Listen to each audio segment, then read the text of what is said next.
걔는 일어나기가 싫어서 침대에 누워서 알람 울리면 또 연장 누르고 알람 울리면 또 연장 눌리고 이렇게 누르고 계속 몇 번 연기를 하면서 혼자 생각을 해보았습니다.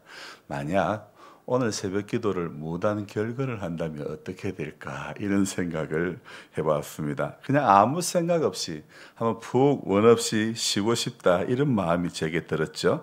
그러면서 몇 번 알람 반복하기를 지나고 맑은 정신으로 성경을 읽으려고 머리를 감고 온몸을 물로 뒤집어 쓰고 이제 본당으로 나오는데 웬 차소리가 납니다. 안경을 안 꼈으니 보이는 것은 없고 짐작으로는 이거는 윤 집사님 형님 아니면 성표 씨 두 중에 한 사람이다 생각을 했는데 가까이 보니 윤 집사님 형님이었죠. 잠은 못 올 것 같아 하면서 그 시간에 2시 반에 오신 거죠. 참 제가 생각해 볼 때에 신앙은 없지만 참 자기 일에는 무척 성실하신 분이다 이런 말씀드리고 싶습니다. 목사의 시각으로 볼 때에 제일 좋은 경우는 신앙이 있고 성실한 경우 참 제일 좋은 경우죠. 다음에는 신앙이 있긴 한데 성실하지 않은 경우, 그 다음에 또 신앙은 없는데 성실한 그런 사람, 제악의 경우는 뭐예요? 신앙도 없고 성실하지도 않는 경우, 최악의 경우라고 말씀을 드리고 싶습니다.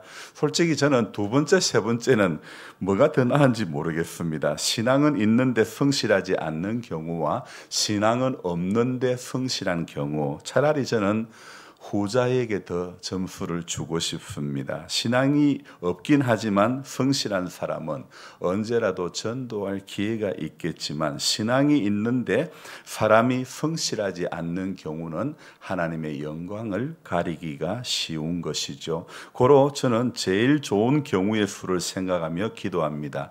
우리 모두가 신앙 좋고 성실한 사람이 되기를 이렇게 원합니다.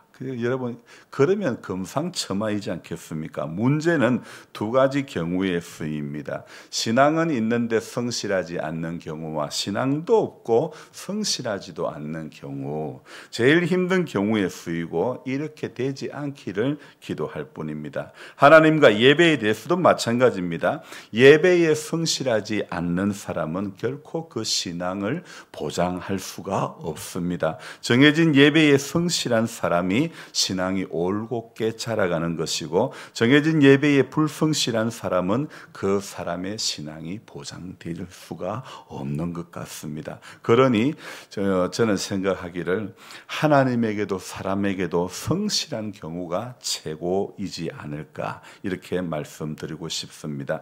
또 하나의 경우는요, 바쁘고 분주하기는 한데 이거는 성실한 것인지 쓸데없이 바쁜 것인지 구분이 안 되는 그런 경우도 문제라고 생각되어집니다.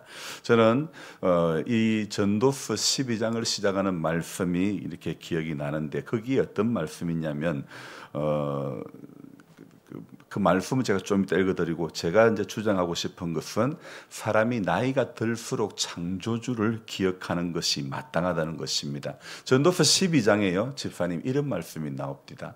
너는 청년의 때에 너의 창조주를 기억하라. 그리고 그 다음에 말이 곧 공고한 날이 이르기 전 나는 아무 낙이 없다고 할 해들이 가깝기 전에 이 말씀을 볼 때 바로 이 말씀은 딱 청년의 때라는 이 말이 젊었을 때라고 단정해서는 안 될 것 같습니다. 공고한 날이 이르기 전 나는 아무 낙이 없다고 말하기 그런 해들이 가깝기 전에 이 말씀이 주는 의미가 바로 저는 나이가 들수록 이렇게 해석을 하는 게 맞지 않겠나 싶습니다. 그러니까 나이가 들수록 창조주 너의 창조주를 기억하라는 것.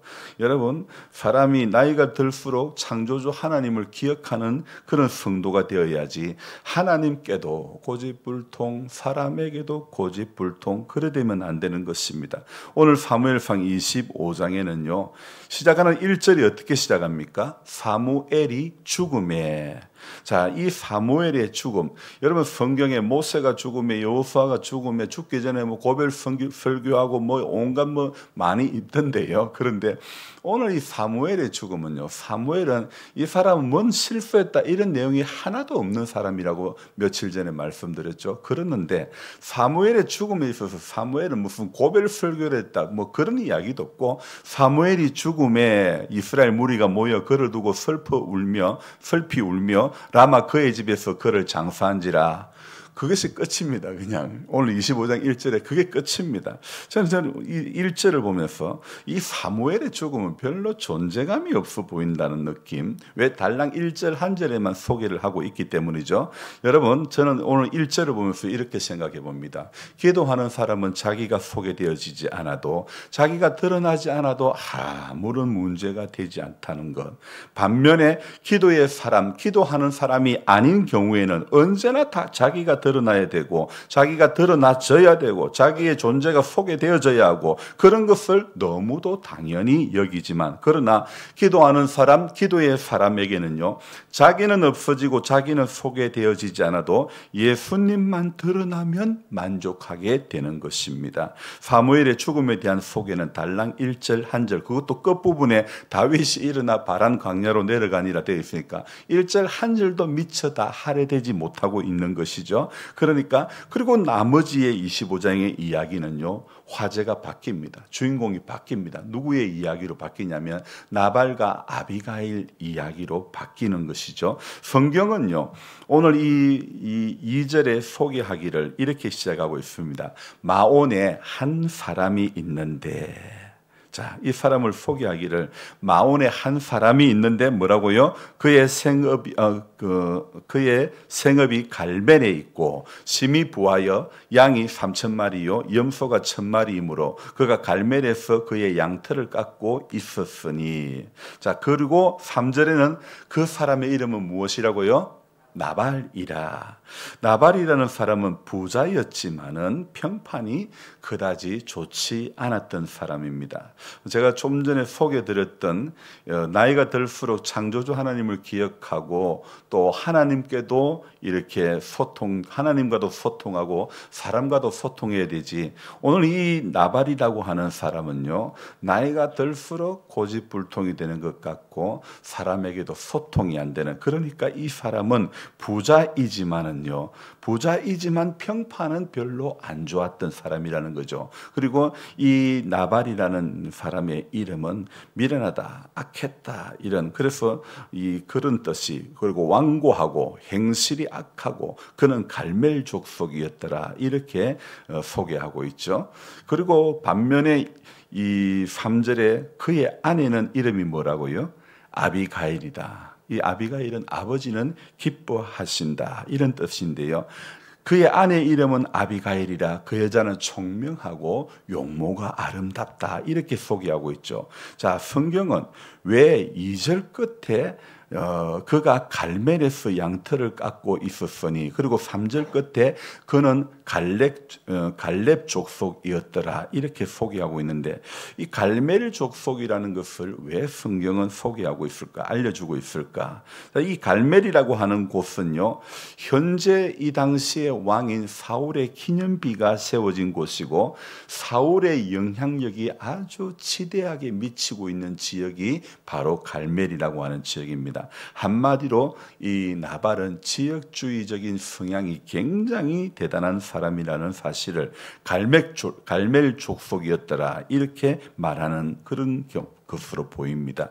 양이 3,000마리, 염소가 1,000마리. 성경은 양 3,000, 염소 1,000마리 심히 부하다고 그 앞에 붙이고 있는데, 사실 우리로서는 양이 3,000이고 염소가 1,000이면 얼마나 부자였는지, 얼마나 돈이 많은지는 사실 알지 못합니다. 그죠? 우리는 뭐 목축을 하는 사람이 아니었고, 그 당시에 어떤 이 정도의 양이면 얼마나 대단한 부였는지는 사실 잘 잘 모릅니다. 그러나 오늘 이 본문에서 큰 부자라는 것, 심히 부자라는 것이 팩트가 아니고 오늘 이 본문에서 나발을 소개하고 있을 때의 팩트는 뭐냐면 나발은 부자였지만 어리석은 사람이라는 것이 오늘 본문에서 소개하고 있는 팩트라는 거죠. 그러니까 사실 이 부자였지만은 하나도 본받을 점이 없는 악한 삶을 살았다는 것이 바로 사무엘상 25장의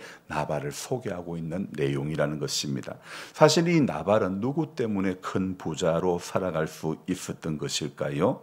바로 다윗을 따르는 사람들이 나발의 양들을 보호해 주는 거예요. 4절에 봅시다.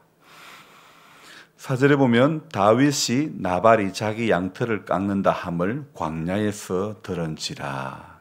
자, 큰 부자인 나발에게 나발이 양털을 깎는다는 소식을 듣고 양털을 깎는다는 것은 마치 잔치를 벌인다는 것하고 똑같은 거예요. 그러니까 나발에게 그 양털을 깎는 큰 행사에 이제 먹을 것을 요청하지만은 나발은 그동안 도와준 것에 대한 고마움을 표현하기는커녕 아주 거칠게 비난하는 것입니다. 그것이 바로 어떤 말씀이냐? 10절입니다. 나발이 다윗의 사원들에게 이르되 다윗은 누구며 이새의 아들은 누구냐? 요즘에 각기 주인에게서 억지로 떠나는 종이 많다. 그러면서 11절에 뭐라고 합니까? 같이 읽습니다. 내가 어찌 내 떡과 물과 내 양털 깎는 자를 위하여 잡은 고기를 가져다가 자 여기에 어디서 왔는지도 알지 못하는 자들에게 주겠느냐? 내가 어찌 근본도 모르는 사람에게 내 양털 깎는 사람들을 위해서 준비한 고기를 주겠느냐? 알지도 못하는 근본도 알지 못하는 사람들에게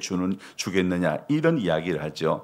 나발은 도움에 대해서 되려 다윗과 다윗 일행을 되려 건달 취급하고 이렇게 업신여기고 은혜를 원수로 갚는 그런 모습을 볼 수가 있죠.